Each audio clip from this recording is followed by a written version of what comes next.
Everyone, I wanted to do a quick topic. This is Pastor Shane Eidelman. I'm actually here in the barren Mojave Desert, and it should be a lot wetter, but as you know, in California here, northern Los Angeles County too, we have not been getting much rain at all. So I want to talk about this topic of judgment because it can get confusing. You know, believers are looking and reading things, and unbelievers. And we have Christian leaders saying this is not God's judgment. The fires in California, it's poor management. We have others saying, no, this is God's judgment on California, Hollywood, and the porn industry. And, you know, it's such a hard topic. I'd have to spend, an hour. But what I do want to say is a couple things. I just made a couple different notes here. When we talk about things like this, natural calamities, we have to remember if it was God's judgment, there are different types of ways he uses calamities to wake us up. Sodom and Gomorrah, of course, he just rained down brimstone and fire. But another judgment is he would actually allow enemies to come in to devastate the area, wake his people up. But then other times, it's just and that's why it's so hard. There's sovereignty, God's sovereignty, but there's also free will. So did the complete lack of leadership from, of course, our mayor, our governor, all these different issues. I also did in a video on why the hydrants went dry in the water. Did that play a role? Absolutely. So it begs the question. Obviously, God could have stopped it. God may have allowed it as well.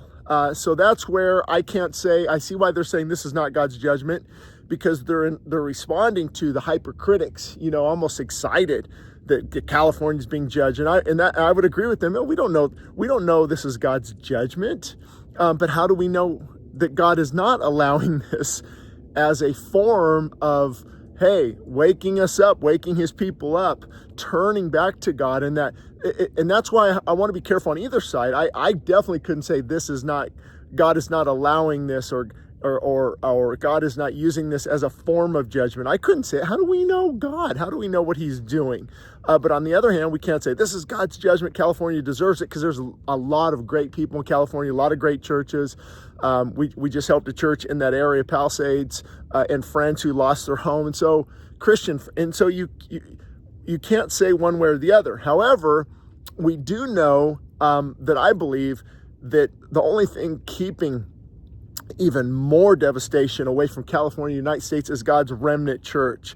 His people crying out to him, praying, petitioning, pleading, Lord, spare us, spare your people. And I do believe that can restrain God's hand. So I think we need to be very careful on this whole topic of judgment, because it can be a way of God waking us up, getting us to see that, hey, we need to turn back to him. And how do we know countless people won't repent and turn back to God? Because God obviously allowed this. I'm sure we can say that. Now, to what degree, we don't know.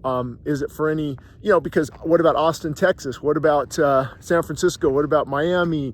What about Boise, Idaho with their LGBTQ, mayor and pushing different things? And I mean, New York City, you can't just say it's because of this specific area. However, you can say that God may be allowing this as a wake-up call to the nation, because what happens in California does not stay in California. It usually, obviously, as California goes, so goes the nation. And so we're praying for the people of California. You can't see it here, but the fire is still like 40 minutes behind us. I got Pasadena over here, Palisades, Ventura.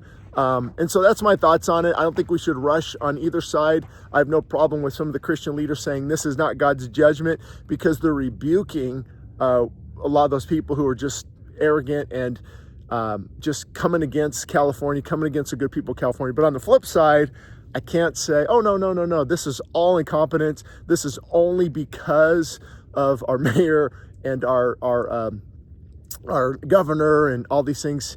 I can't say that either, because we know that God does allow certain things to accomplish his sovereignty. Thank God for Romans 8:28, that we know that God will do all things, good things actually I should say, for those who love him. We know that all things work together according to his purpose for those who know him and they love him and they want to do his will.